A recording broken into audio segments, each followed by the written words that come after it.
মুসলমান জাতি আজকে দুর্ভাগা। এদের কাছে আসমানি গ্রন্থ আছে এবং আল্লাহর পাঠানো নবীর পূর্ণ আদর্শ আছে, ইসলামের মতো একটা জীবন ব্যবস্থা আছে। এরপরেও এই দুর্ভাগা জাতি খ্রিস্টানদের কাছে তাদের সভ্যতা সংস্কৃতি ভিক্ষা চায়। ওদের ফুটবলের লাথিতে নিজের রাত জেগে চিৎকার করে করে আনন্দ আর উল্লাস করে। গোল হয়েছে হাজার মাইল দূরে, হাজার হাজার মাইল দূরে গোল হয়েছে, আর এখান থেকে সে নাচে। ছাগলের 3 নম্বর বাচ্চা।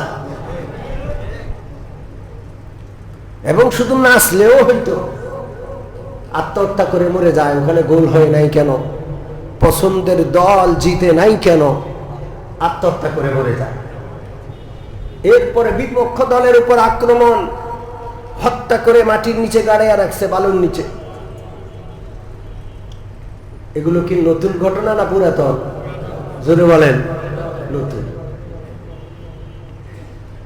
আফসোস। সম্মানিত মুসল্লিয়ানে কেরাম, আসমানি কিতাব একমাত্র মুসলমানের কাছে আছে, আলহামদুলিল্লাহ বলেন। এই আসমানি কিতাব নিয়ে গর্ব করি তো ইনশাআল্লাহ। পড়তে জানি না, পড়িও না, ধরিও না, শিখাইও না, শিখিও না। কেমন দুর্ভাগা, কেমন হতভাগা, বুঝার চেষ্টা করি না।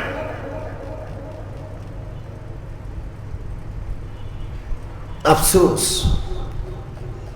আল্লাহ রাব্বুল আলামিন যুগে যুগে কিতাব নাযিল করেছেন, পাশাপাশি কিতাবকে বোঝানোর জন্য আল্লাহ রাব্বুল আলামিন নবী পাঠিয়েছেন।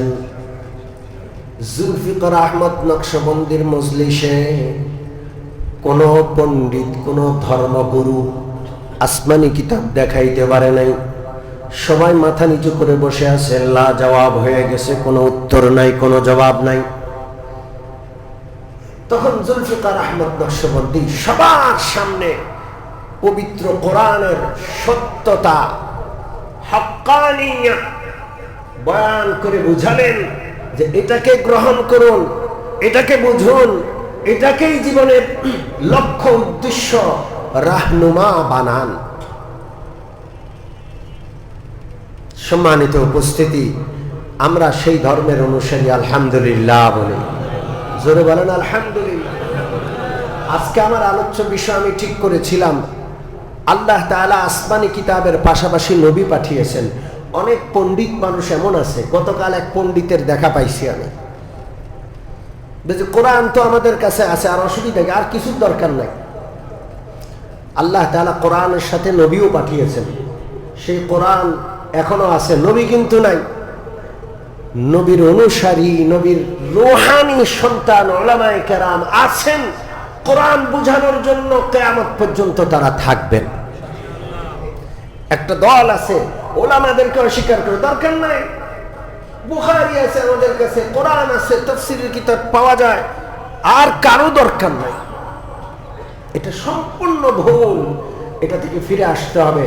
কোরআন আছে আলহামদুলিল্লাহ, পাশাপাশি কোরআন বোঝানোওয়ালা নবী যেমন ছিলেন, এখন নবী নাই, নবীর ওয়ারিসরা আছে, তাদেরকে মানতে হবে। কোরআনের ব্যাখ্যার ক্ষেত্রে ওনাদেরকে অনুসরণ করতে হবে। কোরআনের আয়াত ঠিক রইল, সব ঠিক আছে, ব্যাখ্যাটা একটু উল্টায়া দিছেন, চলবে? জোরে বলেন। কোরআনের আয়াত যেমন সংরক্ষিত, কোরআনের প্রতিটা অক্ষর, প্রতিটা আয়াতের ব্যাখ্যাও রাসূলুল্লাহ এবং সাহাবা থেকে এই পর্যন্ত যে আছে, 1400 বছর পরেও সংরক্ষিত। ঠিক কি ঠিক না?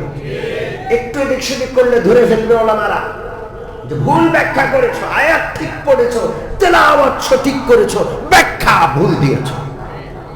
ধরে ফেলবে কিনা? জোরে বলেন।